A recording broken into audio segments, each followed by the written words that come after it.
अरे परी, तुम्हें यह किसने कैद किया? उस दुष्ट तांत्रिक ने। वो तांत्रिक मुझसे विवाह करना चाहता है। मैंने उसे ना कहा, इसलिए उसने मुझे इस आईने में कैद कर लिया है। उसने मेरी सारी शक्तियाँ भी मुझसे छीन ली है। गोपाल के खेत में इस साल बहुत अच्छी फसल हुई थी। गोपाल का दोस्त सुगन उसकी फसल देखकर, अरे वाह गोपाल, इस बार तो बहुत अच्छी फसल हुई है। तुम्हें खूब फायदा होगा इस साल। हाँ सुगन, पूरे साल मेहनत करने के बाद ऐसी फल देखकर सच में उस मेहनत का फल मिल गया, ऐसा लगता है। बस अब कल से फसल काटने का काम शुरू करूंगा। एक बार फसल को काटकर बाजार में जाकर बेचकर आऊं, उसके बाद ही आराम की फुर्सत मिलेगी मुझे। हाँ हाँ भाई, कर लेना आराम। चलो मैं चलता हूँ। सुगन चला जाता है। अगले दिन गोपाल खेत में आता है और देखता है कि उसके खेत में बहुत सारे चूहे घुस आए थे और वो गोपाल की फसल खराब कर रहे थे। हे भगवान, ये क्या, इतने सारे चूहे! ये सब चूहे मिलकर मेरा पूरा खेत खा जाएंगे।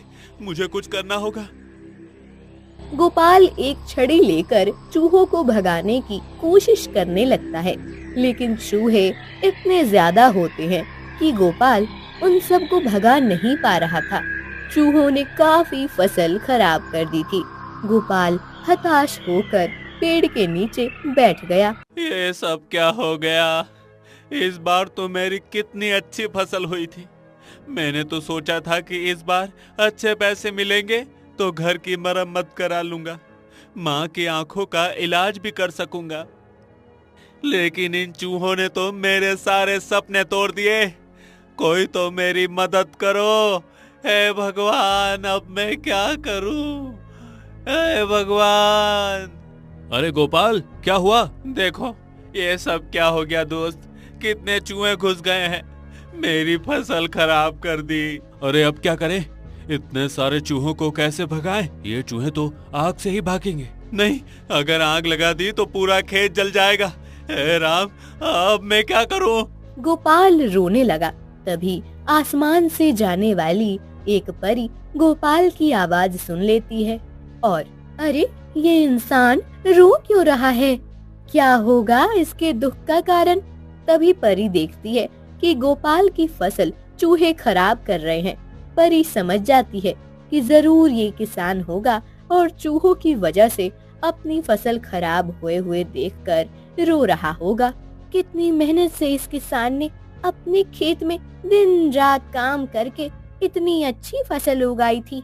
इन चूहों ने इस किसान का नुकसान कर दिया। मुझे कुछ करना चाहिए। फिर परी अपनी जादू से एक सांप को खेत में भेजती है। वो सांप एक एक करके सभी चूहों को खा लेता है। ये देख गोपाल, तेरा लाख लाख शुक्र है भगवान, ये सांप सही समय पर आ गया, नहीं तो आज ये चूहे मेरे पूरे खेत को खा जाते। अब बची हुई फसल को काट लेता हूँ। गोपाल फसल को काटकर बाजार में जाकर बेच आता है। उसे अच्छा मुनाफा होता है। कुछ दिनों बाद परी लोक में परी सज धर कर कहीं जाने की तैयारी कर रही थी। तब उसकी सहेली, तुम इतने तैयार होकर कहाँ जा रही हो? पृथ्वी पर। अभी अचानक पृथ्वी पर क्यों?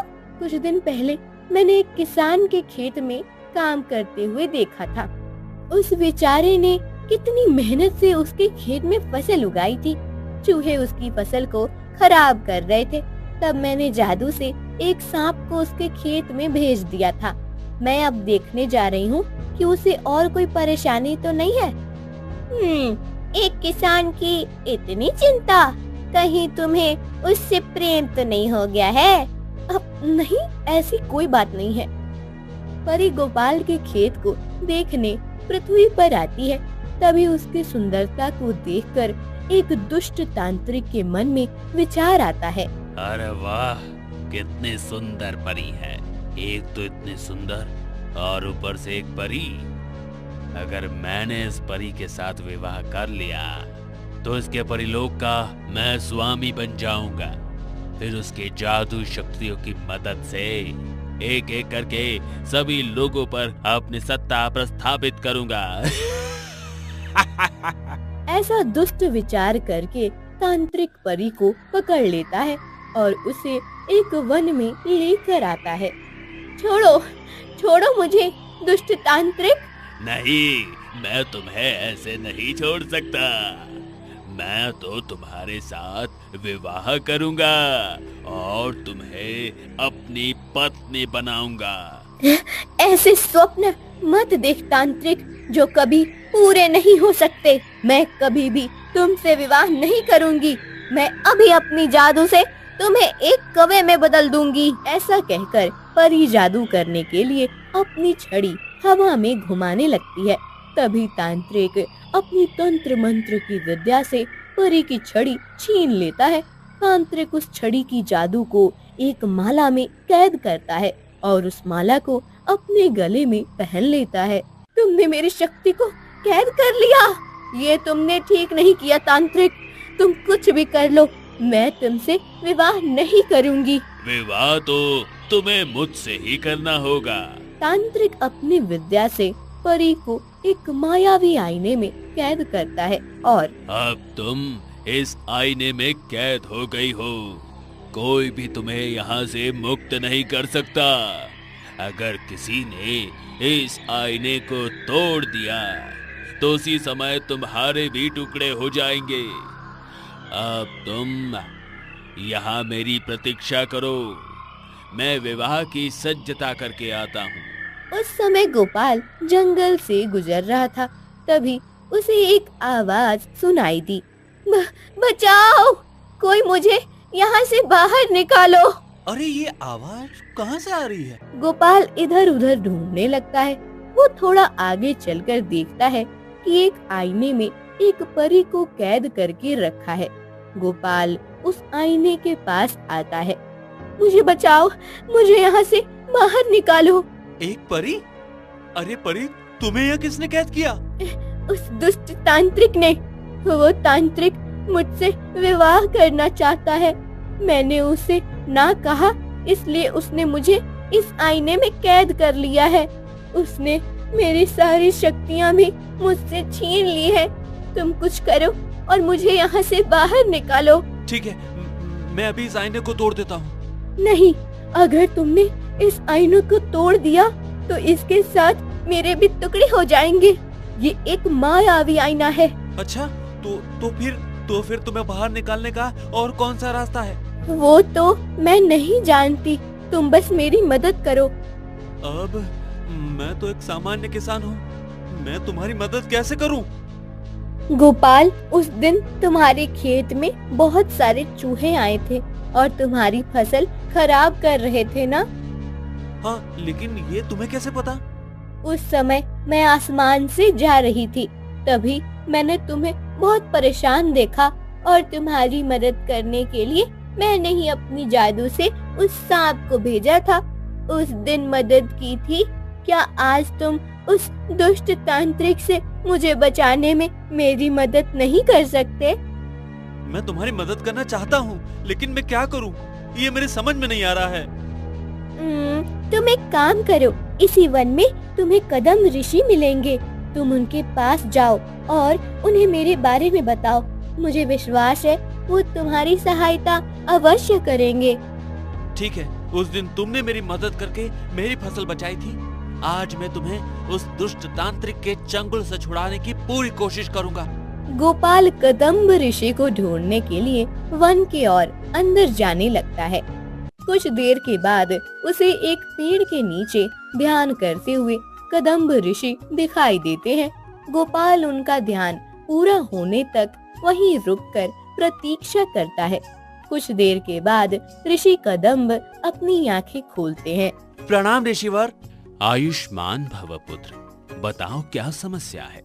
मेरी कोई समस्या नहीं है ऋषिवर, परंतु एक परी है जिसे एक दुष्ट ने एक मायावी आईने में कैद करके रखा है।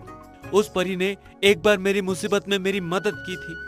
अब उसे मेरी मदद की जरूरत है, लेकिन मुझे समझ नहीं आ रहा है कि मैं उसकी मदद कैसे करूं? तो अंततः उस दुष्ट तांत्रिक ने अपने दुष्कर्म कर ही लिया। वो तांत्रिक परी से विवाह करके उसके परीलोक पर अपना अधिकार करना चाहता है। उसने परी की शक्तियों को भी परी से छीन लिया होगा। हाँ ऋषिवर, परी ने मुझे बताया कि तांत्रिक ने उसकी शक्तियां छीनकर उसे एक आईने में कैद कर दिया है। परी उस दुष्ट तांत्रिक से विवाह नहीं करना चाहती है। हाँ, वो परी परीलोक की रानी है। बहुत कोमल हृदय की है, हमेशा सबकी सहायता करती है। और वो तांत्रिक अधर्मी और लालची है। वो अपनी तंत्र मंत्र की विद्या से सभी लोगों पर अपनी सत्ता स्थापित करना चाहता है। परिलोक बाकी लोगों से शक्ति में कम है, इसलिए उसने अपना पहला साधन उसे ही बनाया है। एक बार वो परी रानी से विवाह कर लेगा तो उसके पश्चात सभी परियों की शक्तियां उसे मिल जाएगी। उसकी शक्ति में वृद्धि हो जाएगी और वो दूसरे लोगों पर आक्रमण करने के लिए सज्ज हो जाएगा। ऋषिवर, तो अब आप तांत्रिक को हम कैसे रोक सकते हैं? अगर उसने परी से विवाह कर लिया तो बहुत बड़ा अनर्थ हो जाएगा। हाँ, और इस अनर्थ को टालने में तुम ही सहायक बन सकते हो। परी को केवल तुम ही बचा सकते हो। उस तांत्रिक ने परी की शक्तियों को एक माला में बांध कर रखा है। उस माला को तांत्रिक ने अपने गले में पहना हुआ है। तुम उस माला को तांत्रिक के गले से निकालकर तोड़ देना। जब वो माला टूट जाएगी तब परी की शक्तियां उसे वापस मिल जाएगी और परी उस आईने से बाहर आ जाएगी। ठीक है ऋषिवर, मुझे आशीर्वाद दीजिए कि मैं उस तांत्रिक का सामना करके परी को उसकी कैद से मुक्त करा सकूं। केवल परी को उसकी कैद से मुक्त करना ही पर्याप्त नहीं है पुत्र। तुम्हें उस तांत्रिक को किसी भी प्रकार से परी से विवाह करने से भी रोकना होगा। यदि एक बार उसने परी रानी की मांग में सिंदूर भर दिया तो फिर परी रानी की शक्तियां फिर से प्राप्त करना उसके लिए मुश्किल नहीं होगा। मैं पूरी कोशिश करूंगा ऋषिवर। गोपाल उसी जगह पर आता है जहाँ तांत्रिक ने परी को आईने में कैद कर दिया था। परी रानी, चिंता मत करो, ऋषिवर ने मुझे तुम्हारी रक्षा का मार्ग बताया है। इस दुष्ट तांत्रिक से मैं तुम्हें बचा कर रहूंगा। तभी तांत्रिक वहाँ आकर क्या कहा तुमने? तुम बचाओगे इस परी को? हाँ दुष्ट तांत्रिक, तुमने इस परी को जबरदस्ती अपनी मायावी विद्या से बांध रखा है। मैं तुम्हें चेतावनी देता हूँ, परी को छोड़ दो, नहीं तो अच्छा नहीं होगा। तुम मुझे चेतावनी दे रहे हो? क्या है तुम्हारे पास ऐसा जो तुम मुझे चेतावनी दे रहे हो? ना तुम्हारे पास कोई विशेष विद्या है, ना काला जादू, ना इस परी की तरह कोई जादू। सामान्य मनुष्य हो, मेरे सामने खड़े होने की भी योग्यता नहीं है तुम्हारी। किसी की सहायता करने के लिए किसी विशेष विद्या की नहीं, शुद्ध मन की जरूरत होती है। मैं सच्चे मन से परी की सहायता करना चाहता हूँ और तुम मुझे नहीं रोक सकते। गोपाल तांत्रिक को अपनी बातों में उलझाए रखता है और बातों बातों में ही उसके गले से वो माला छीन लेता है। तुमने मुझे उलझाकर मेरी माला छीन ली। तुमने ये उचित नहीं किया। अब तुम्हारे साथ जो होगा उसके लिए केवल तुम उत्तरदायी हो गए। तांत्रिक गुस्से से गोपाल के पास आने लगता है। तभी गोपाल उस माला को तोड़ देता है। माला के टूटते ही परी की कैद की गई शक्तियाँ मुक्त हो जाती हैं और परी के पास आकर परी में विलीन हो जाती हैं। परी मायावी आईने से बाहर आती है। तुमने मेरी शक्तियाँ छीन ली, मेरे सपने तोड़ दिए, लेकिन तुम्हें क्या लगता है कि सिर्फ वो माला तोड़ने से तुमने परी को बचा लिया है? नहीं, तुम गलत हो। मैं परी से विवाह करके उसकी सभी शक्तियां फिर से प्राप्त कर लूंगा। ऐसा कहकर तांत्रिक एक बड़ी थाली लेकर परी के पास जाने लगता है। वो परी का हाथ पकड़कर एक गुफा में लेकर जाता है। छोड़ दो मुझे, मैं तुम जैसे पाखंडी से विवाह नहीं करना चाहती। मैं कभी भी तुम्हें मेरे परिलोक का स्वामी नहीं बनने दूंगी। कौन रोकेगा मुझे? आज किसी भी स्थिति में मैं तुमसे विवाह कर लूंगा। ये देखो, इस थाली में एक विशेष प्रकार का सिंदूर है। एक बार ये सिंदूर तुम्हारे मांग में सज गया तो फिर आने वाले 7 जन्मों तक तुम्हें मुझसे कोई अलग नहीं कर सकता।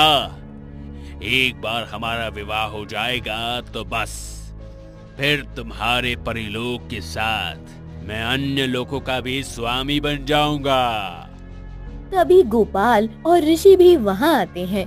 पुत्र गोपाल, यदि इस दुष्ट ने परी की मांग में सिंदूर भर दिया तो इसके बाद कोई कुछ नहीं कर पाएगा और तांत्रिक सदा के लिए परिलोक का स्वामी बन जाएगा।